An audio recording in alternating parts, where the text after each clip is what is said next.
Well, here we are again. Happy Wednesday to everybody. If you're watching this on YouTube, do me a favor, hit the like button.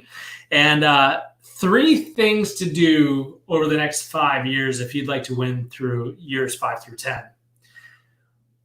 We've been able to look back and connect the dots, and we're going through this pandemic. And the reality is 10 years ago when Charlie had open heart surgery, I was kind of punched in the jaw. And it was at that moment I made the decision that I no longer have to show up in order to make money.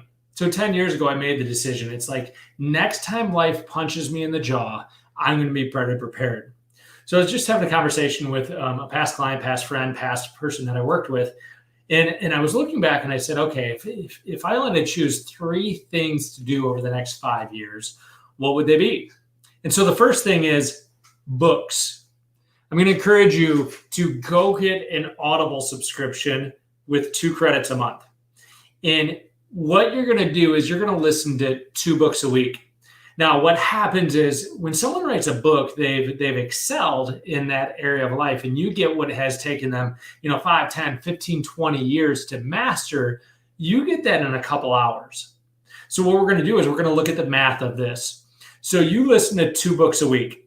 So 2 books a week times 50, that's 100 books. Over the next 5 years, you're going to listen to the equivalent of 500 books is going to be hitting your brain. Now, it doesn't mean that it's going to be 500 different books. There's books that I listen to on a regular basis. First one's 4-Hour Workweek. That was the first book that I listened to and opened me up to the possibilities that I didn't have to trade dollars for hours. So let's start there. The second thing that we're looking at is, how much money do you make exchanging dollars for hours right now? Commonly what I hear is anywhere from $20 to $50 to $100 an hour. Now, what decisions you make outside of the hours that you're trading dollars for hours will determine if at some point you can start making that every hour of the day. Yes, stick with me for a second. So let's use simple math. If you're making $50 an hour, that's $100,000 a year. Now, we know that $100,000, 6 figures, most people should be able to live a pretty good life by making 6 figures. I remember the first time I made 6 figures, I was like, oh! Now, if I didn't have the possibility of making 6 figures in a month, I'm probably not interested in that opportunity. Why? Because I understand the math around this. So let's look at this. If you're working 40 hours, 40 times 50 equals 2,000. 2,000 times, oh my gosh, I just screwed up the math. Rewind. So $50 an hour times 40, that's 2,000. 2,000 times 50, that's $100,000. So now let's look at this math. What if for the next 5 years, the hours that you weren't working, you started to do the things that will bring you to $50 every hour of the day? So for example, instead of binge watching Breaking Bad, you end up listening to Brendon Burchard's Millionaire Messenger, or Russell Brunson's Expert Secrets, or the Prosperous Coach, or the 5-Day Weekend. There's books and books and books. So now if we make $50 times 24, that's $1,200 a day. Times 365, that's $438,000. Now, how do I know this works? Because 10 years ago when Charlie had open heart surgery, I was making, give or take, $100,000. I can assure you I make way more than $438,000 a year now. And it's because for 5 years, the hours outside of trading dollars for hours, I invested in myself. Now, here's what I'm going to encourage you to do. So here's the third thing. Time management. I want for you to start holding your hours accountable for outcomes. So if you need to sleep 6 hours a week, 6 hours a night, sleep 6 hours. If you need to show up and trade dollars for hours for those things, start being intentional with your time and hold that accountable. So for example, I only tithe 10% of my work week for not an outcome. So that means if I'm working 40 hours a week, only 4 hours a week do I not hold accountable for making money, which sometimes has people think I'm an asshole. Bleep that out, YouTube. because I don't always have enough time to do everything, yet I do have the time to do the most important things. So start holding your hours accountable. For example, if 5 years from now, I could say, what were you doing on January 15th at 2 o'clock in the afternoon?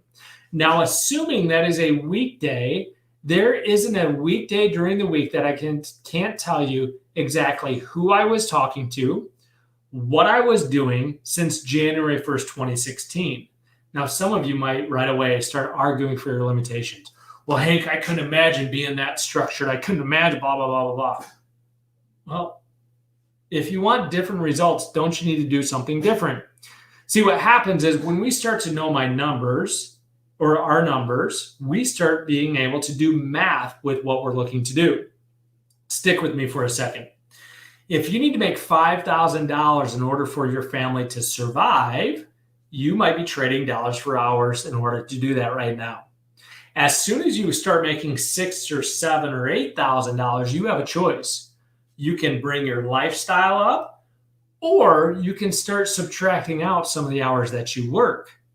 Now, this is where we need to know our numbers. If we know our numbers, now we can start making decisions on longer term plays. For example, when I moved to EXP on March 1st, 2016, I've spent 3 hours a week consistently every single week on EXP and the opportunities around it. It went from March of 2016 till June of 2017 until I had my first victory. See, most people aren't willing to do something for 18 months getting no results. They'll give up way before that. Here's what I knew. If I just stayed in the game, if I continued to show up, I might figure out the formula. I might figure out what worked. Now, through rev share and the stock and everything else, Sarah and I really don't have to do anything else. Now, here's why. Because we were able to spend time on that versus trading dollars for hours.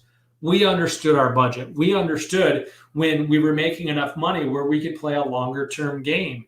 If you don't know your finances, you don't know your numbers, your answer is typically more, meaning you're trying to out earn stupid. Your answer is, well, I don't know. I'll just sell another house. So let's go through the 3 tips again. Invest in yourself more. The cheapest way is to listen to books. It might be hiring a coach. It might be buying a program. Invest in yourself on a regular basis where you can hold that math accountable. There's no way you could listen to 500 self-help books over the next 5 years and not increase your income. Second thing is find out your hourly rate. Start to know your numbers. Start to make different decisions with the numbers or the hours outside of the hours that you're trading dollars for hours for. Third one, time management.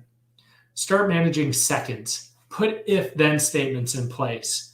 Once you get done with this, then you do this. If you would like a listing appointment at this time and you don't have a listing appointment, then you go procure a listing appointment. Stop thinking so much.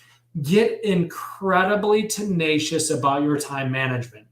I bet you do these 3 things 5 years from now, you'll be in a different spot. Or you can keep doing what you've always done, and you'll probably get the same results you've always gotten. Know that we overestimate what we can do in a year, we underestimate what we can do in 5 years, and we grossly underestimate what we can do in 10 years. Charlie turns 10 this year. It's taken 10 years where I no longer have to show up. We have enough cash on hand. We have enough different incomes coming in where all we've got to do is adjust the dials depending on what our current life circumstances are. So my question is, where will you be in 5 years, 10 years? You've tried to do it quick. You've tried the easy button. What if we just leaned into a longer term plan? What if we leaned into raising our standards and principles? It's simple. I would just ask myself, does this bring me closer to the life that I want or further away? And I started making different micro decisions. And time on task over time, eventually you'll end up where you want to end up. Have standards. Otherwise, if you're doing something just for money, you know what that is? Your words, not mine. Best of luck. I want all of you to win. In fact, if you've been winning, Send me a message on what you want on. That stuff inspires me. And if you want to celebrate a win, some people don't feel they can celebrate because they're bragging or whatever. Screw that. Like, I look at it as inspiring. So if you're winning, shoot me a message on what you're winning on, and I'll celebrate with you. Do well, have fun. 2 more calls, and then I'm going swimming. Goodbye.